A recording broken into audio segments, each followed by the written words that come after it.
Kevyn. Keep it going.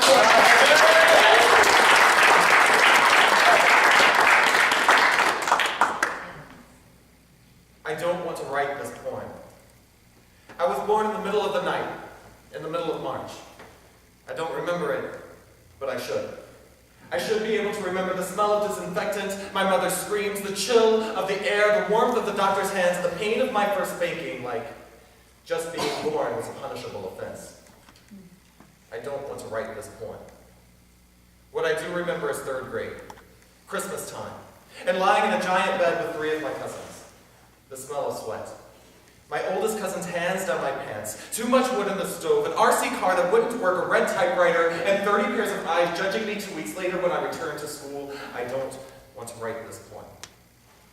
I remember playing games, most with an element of chance. Ours was no different. If someone found out, we lost. If not, we kept playing, and we kept playing, sometimes with 2 players, sometimes 3, most of the time 4, but numbers never meant much to me. What meant the most was the taste of salt, the firmness in my tiny hand, and a cloudless sky in which an uncaring God looked down on us like a pedophile. I don't want to write this poem. I wish I knew what virginity felt like. I wish I could remember being pure. But what I remember is an uncircumcised penis and wondering why it was so different than my own. I remember a sickening wetness in my pants while speaking to my late grandmother, and I remember puberty. My oldest cousin calling me a fag, and not seeing him since. I don't want to write this poem, but I do want to tell this story. For the cathartic numbness to quiet the pain of the child locked within me, and that child wants to write this poem to be his lullaby.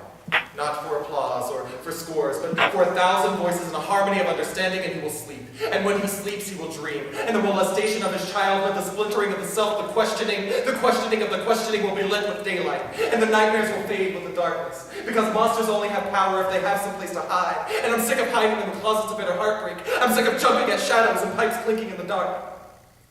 This lullaby will be his salvation.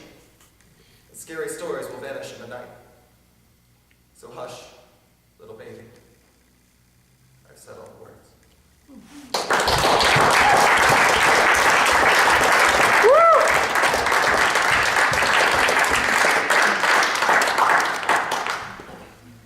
Judges, what we got for Kevyn?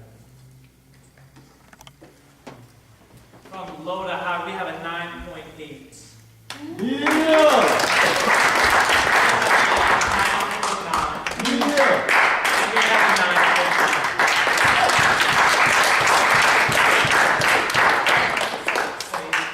Giving us a total score of 28.6 for Kevyn. 29.6. Give it up for the poet.